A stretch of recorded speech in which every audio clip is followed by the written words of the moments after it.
Praise the lord. ದೇವರ ಅತಿ ಪರಿಶುದ್ಧ ನಾಮಕ್ಕೆ ಸ್ತೋತ್ರ ಉಂಟಾಗಲಿ. ಈ ಮುಂಜಾನೆಯ ವೇಳೆಯಲ್ಲಿ ದೇವರು ಕೊಡುತ್ತಿರುವಂತಹ ವಾಗ್ದಾನವು ಕೀರ್ತನೆಗಳು ಬರೆದ ಪುಸ್ತಕ 119ನೇ ಅಧ್ಯಾಯ 145ನೇ ವಚನ ಈ ರೀತಿಯಾಗಿ ಹೇಳುತ್ತೆ.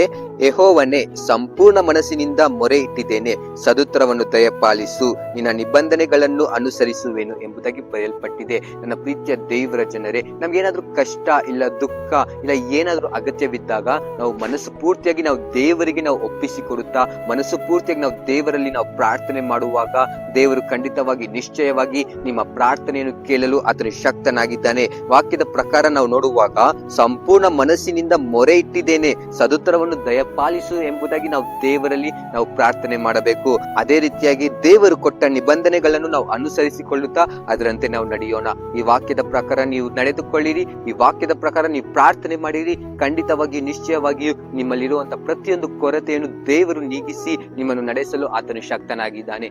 ದೇವರು ನಿಮ್ಮನ್ನು ಆಶೀರ್ವಾದ ಮಾಡಲಿ. God bless you. Have a nice day.